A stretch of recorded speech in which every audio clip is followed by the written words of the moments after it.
The book of the prophet Malachi. He lived about 100 years after the Israelites had returned from their Babylonian exile, and his message was directed to the people who had been living in Jerusalem for some time now. The temple had been rebuilt a while ago, and things were not going well. Just remember the stories from Ezra and Nehemiah.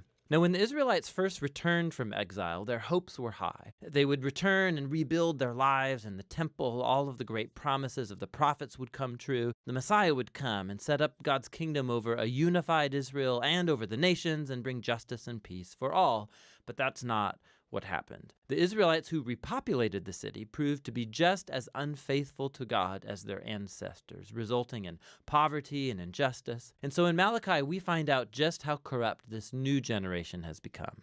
The book's designed as a series of disputes, and most sections begin with God saying something, making a claim or an accusation, and then Israel will disagree or question God's statement. And then God will respond and offer the last word. This happens 6 times. In the first 3 disputes, God exposes Israel's corruption, and in the final 3 disputes, he confronts their corruption. And the overall impression you get from these arguments and disputes is that the exile fundamentally didn't change anything in the people. Israel's hearts are as hard as ever.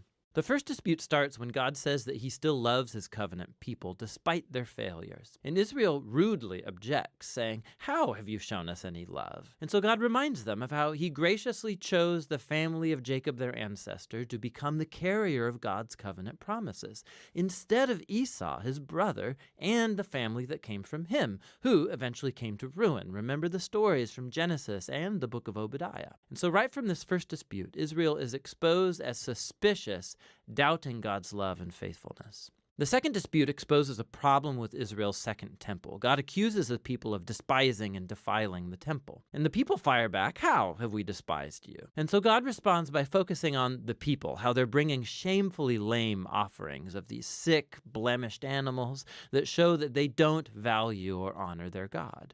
But it's not just the people, it's the priests too who run the temple. They not only tolerate but participate in these corrupt forms of worship. From top to bottom, God's people have proven faithless. In the third dispute, God accuses the Israelite men of treachery against him and their wives, which of course they deny.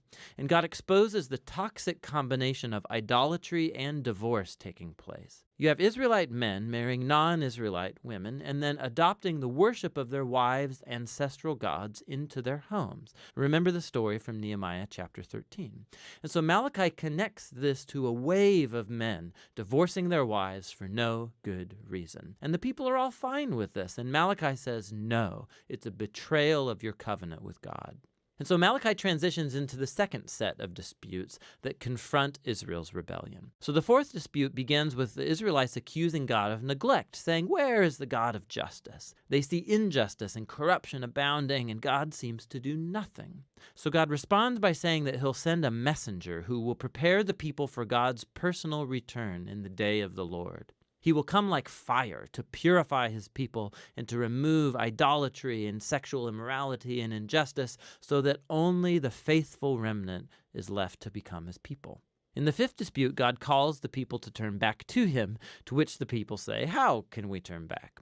And so God confronts their selfishness. He shows how they've stopped offering a tithe of their income to the temple. Now, that word tithe just means 1/10.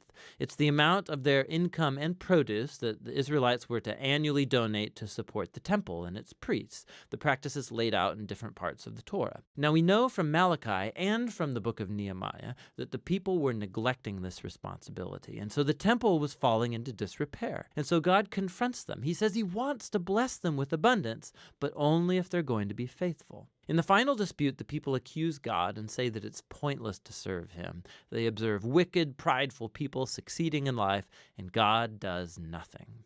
And God's response, for the first time in the book, is not a speech, but rather a short story about the faithful remnant in Israel, people who fear the Lord, and they love to get together and talk about how to honor God and serve him. And so God orders that a scroll of remembrance be written for these people so that they can read the scroll and remember God's character and promises. Malachi, he's reflecting here on the divine gift of the scriptures, how they point us to the past to remember what God has done in order to inspire faithfulness and hope for the future. which leads to the conclusion of the book. It picks up and develops the imagery of the fourth dispute about the coming day of the Lord, but it develops it further. God says that he's appointed a day of purifying judgment that will consume the wicked from among his people. But what the conclusion adds is the future of the faithful remnant, because for them, the day of the Lord is not a threat, it's a cause for joy. It'll be like the rays of the rising sun that bring healing and life and hope for the future. And so Malachi's disputes come to a close, but there's still a bit more to this book. The final 3 verses, they're not part of the disputes, and actually they function like a concluding appendix, bringing closure not just to Malachi, but to the whole collection of the Torah and the prophets. So first, the reader is called to remember the law, or the Torah, of my servant Moses. This recalls the story and the laws of the covenant that you find in the first 5 books of the Bible. But then we hear this summary of the books of the prophets. I will send the prophet Elijah before the day of the Lord, who will restore the hearts of God's people. So this conclusion, it summarizes the Torah and the prophets as a unified story that points to the future. Israel was redeemed by God, and then they betrayed him through their rebellion and hard hearts, breaking the laws of the Torah. But the scriptures anticipate a future day when God's going to send a new prophet, a Moses, a new Elijah, who will restore God's people and heal their hard hearts. Remember all of the promises from Deuteronomy and Jeremiah and Ezekiel. And so this concluding appendix presents the scriptures as a divine gift to read and to ponder and to pray over. They tell the truth about the human condition, about our selfishness and our sin.